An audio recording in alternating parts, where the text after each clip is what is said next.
Je sais qu'il y en a qui vont dire qu'encore une fois, c'est pour fesser allègrement sur le Parti québécois. C'est pas vrai. C'est pas pour ça. Mais il y a un constat à faire. Le constat est le suivant. Entre septembre 2011 et avril 2012, il y a eu 1,5 milliard d'investissements privés au Québec. Après ça, il y a eu une élection. Entre septembre 2012 et aujourd'hui, c'est-à-dire avril 2013, ces investissements-là sont à peu près de l'ordre de 150 millions. 90% de baisse. Certains diront que c'est attribuable au Parti québécois et à ses politiques. Je ne le sais pas, je peux pas juger de ça. C'est très difficile dans un contexte économique mouvant de savoir ou de faire des prédictions sur ce qui motive ou non un investisseur à investir. Mais en même temps, le saut, il n'est pas très difficile à faire. On en discute tout de suite avec Adrien Pouliot. D'abord, il est homme d'affaires. Il est aussi, depuis nouvellement, chef du Parti conservateur du Québec. On n'a pas souvent entendu parler du Parti conservateur du Québec dans les dernières années, mais depuis quelque temps, ils sont un peu plus présents. Monsieur Pouliot, bonjour. Bon matin. Est-ce que c'est vraiment juste la faute à Pauline? Ben là, Martin, la première chose, c'est qu'on va avoir une belle bataille de chiffres sur les bras aujourd'hui. Parce que le communiqué de presse de M. Legault a fait sursauter de toute évidence les gens là, du ministère des Finances. Il y avait une petite guérilla sur Twitter hier, une guérilla de chiffres. Les gens du gouvernement vont probablement dire aujourd'hui que les chiffres de M. Legault, qui est pourtant un comptable, sont tout croche, parce que M. Legault, il se fie sur les annonces qui ont été faites par Investissement Québec et par le ministère des Finances. Alors, il a regardé tout simplement les communiqués de presse. Puis là, ben, le gouvernement dit, ouais, mais il faut pas se fier sur les annonces, il faut se fier sur les vrais chiffres. Puis là, alors donc, on va avoir une guerre de chiffres aujourd'hui. Puis ça en dit un petit peu, ça en dit un peu long quand même sur M. Legault qui cherche de toute évidence à apparaître dans les médias parce que son projet Saint-Laurent est tombé à l'eau, puis il n'y a plus personne qui lui donne de couverture média. Alors donc, il se cherche quelque chose là à faire pour paraître dans les médias. Mais ça étant dit, je pense que quand on regarde ce qui se passe là, il y a clairement tellement d'instabilité au niveau du gouvernement, que ce soit par exemple le fait qu'on veut essayer de changer la loi sur les mines pour la 3e fois en 3 ou 4 ans. Alors c'est bien sûr que les gens qui sont dans les mines, eux autres, ça les inquiète, ils ont besoin d'un climat stable. On a un gouvernement péquiste qui est hostile à l'investissement. Augmentation d'impôts, augmentation de taxes, des moratoires sur tout ce qui bouge, hein, que ce soit l'uranium avec la fameuse mine Matouche là, qui est maintenant, qui va finir par fermer, j'imagine, parce que ils ont mis un moratoire là-dessus, moratoire sur le gaz de schiste, moratoire sur le pétrole de schiste. Alors donc, on a affaire, sans aucun doute, là, à un climat d'investissement qui est très frileux. Simplement, je parlais à quelqu'un hier qui travaille dans le monde de l'aviation, puis il me disait, écoute Adrien, là, il y a 2 ans, les gens nous appelaient pour louer des avions pour aller dans le Nord, tu sais. Puis là, aujourd'hui, le téléphone sonne plus, là. Il n'y a rien qui se passe. Il n'y a plus rien. Tout est arrêté.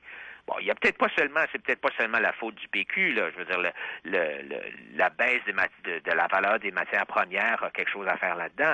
Mais on semble oublier que dans les matières premières, on est en concurrence mondiale avec d'autres endroits, comme l'Australie, par exemple, où ça coûte moins cher pour aller chercher le minerai.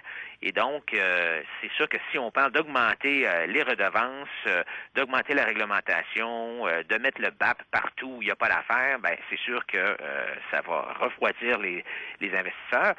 Puis il y a d'autres choses aussi. Un investisseur, c'est une entreprise, mais il y a aussi des gens qui prennent des décisions. Souvent, c'est le président qui prend des décisions. Et quand on annonce qu'on veut augmenter, on a augmenté les impôts au Québec sur les riches, ben ça encourage pas même les gens à venir ici puis à investir puis d'embaucher d'embaucher des investisseurs américains, des gestionnaires américains qui vont venir ici. Alors les gens se disent je vais aller ailleurs, je vais payer moins d'impôts ailleurs, puis il y a plus de stabilité ailleurs. Alors donc on le voit, il y a vraiment un ralentissement, mais les solutions que propose M. Legault, par exemple, c'est pas les bonnes solutions, c'est les mêmes recettes libéralo-péquistes qu'on entend depuis 20 ans.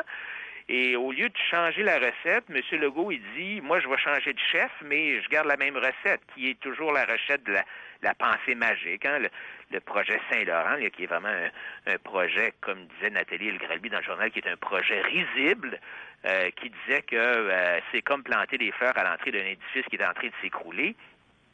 Ou encore, M. Legault, lui, propose, quand il dit qu'il veut faire le ménage dans les subventions, c'est pas vraiment du ménage. Il va rediriger les subventions. Lui, il pense qu'il est mieux placé pour savoir où envoyer les subventions. On parle aussi, M. Legault parlait d'augmenter les impôts sur les créateurs de richesses. Alors, c'est toujours les mêmes solutions. On va avoir les mêmes résultats. Comme disait Albert Einstein, si tu répètes toujours les mêmes gestes, tu vas toujours avoir les mêmes résultats. Mais ce serait quoi la solution? Alors, si on n'applique pas, en fait, les quelques leviers que le gouvernement a, c'est-à-dire de jouer avec sa politique fiscale ou de jouer avec des incitatifs autres que fiscaux, là, ou de contrôler les dépenses ou de faire des promesses à l'aide de l'outil qu'est le budget, il y a pas grand solution là, à moins que je manque d'imagination, là. Non, mais il y a beaucoup de solutions au contraire. On peut réduire la réglementation.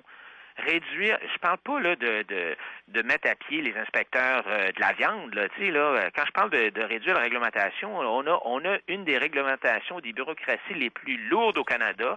Notre bureaucratie est 26% plus élevée qu'en Ontario. Alors, c'est sûr que ça pèse, ça coûte quelque chose. On a des subventions à gauche et à droite de gaspillage d'argent.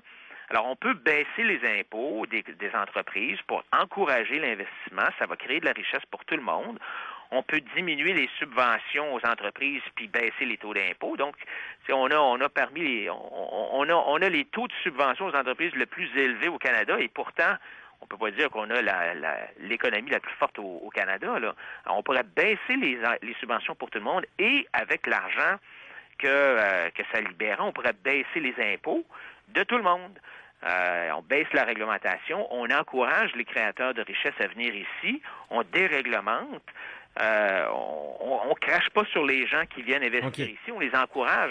Et donc, moi, je pense que les Québécois sont des gens nos entrepreneurs québécois sont capables de prendre la place si l'État leur fait un peu de place. Mais c'est pas ça qu'on fait. On met plus de réglementation, on met plus d'impôts, on met plus de taxes. Et les gens, finalement, disent, je vais aller investir ailleurs. Bon, donc, si je vous comprends bien, M. Pouliot, ce que vous êtes en train de dire, c'est que François Legault, en sortant ça hier, a mis tout le monde dans l'embarras. Tout le monde se dit, attends un peu, là, les chiffres viennent d'où, ils sont-ils fiables ou pas? Mais est-ce que, globalement, est-ce que c'est crédible ce qu'il a dit? Et la solution dont on parle depuis quelques instants maintenant, là, est-ce que c'est pas plutôt de créer, en fait, un ensemble de petites mesures sans nécessairement tomber dans de la grande réglementation qui vont faire du Québec une terre incontournable d'accueil pour n'importe quel investisseur qui soit domestique ou étranger, là? Je ne sais pas si c'est crédible parce que, comme je disais tantôt, M. Legault s'est fié sur des communiqués de presse. Alors, on va avoir la guerre de chiffres aujourd'hui, mais moi, je pense qu'intuitivement, même si les investissements se seraient maintenus, je pense pas. Moi, d'après moi, ils ont baissé parce que je regarde seulement ce qui se passe dans l'industrie minière, puis c'est un désastre absolument incroyable dans l'industrie minière au Québec. Il y a vraiment eu un ralentissement énorme à la fin mais ça, c'est peut-être plus dû. 2012. Excusez-moi de vous interrompre, mais c'est peut-être plus dû au marché, là.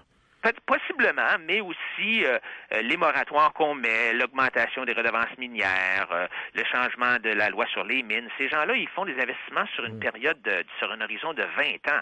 Alors, si tu commences à changer les lois à tous les 2-3 ans, ils vont dire, écoute, on va aller ailleurs parce qu'on ne sait jamais à quoi s'en tenir ici. Mais ça étant dit, la solution, c'est pas de changer le chef avec la même recette, c'est de changer la recette. La recette qu'on a au Québec depuis 30 ans, c'est l'interventionnisme du gouvernement, c'est la réglementation, c'est de la bureaucratie. Et ce qu'on a besoin, nous, c'est de devenir une terre d'accueil pour les investisseurs. Je dis pas là, de jeter l'État à terre puis d'éliminer l'État. Ça prend de la réglementation. C'est sûr qu'il faut avoir un cadre pour s'assurer que les choses se font comme il faut. Mais on en a bien trop. Alors donc, il s'agit de réduire la bureaucratie, d'encourager les créateurs de richesses, de baisser les impôts sur ces gens-là pour qu'ils viennent ici investir, puis en investissant, ils vont créer des jobs pour tout le monde, puis ces gens-là vont payer de l'impôt, puis c'est comme ça qu'on va s'en sortir. C'est sûrement pas en augmentant les impôts puis les taxes qu'on va s'en sortir, parce trop d'impôts tue l'impôt. On est en train de tuer l'économie du Québec avec nos impôts puis notre réglementation. M. Pouliot, c'est toujours un plaisir. C'est un plaisir pour moi. Au revoir. Bonne journée. Adrien Pouliot, il est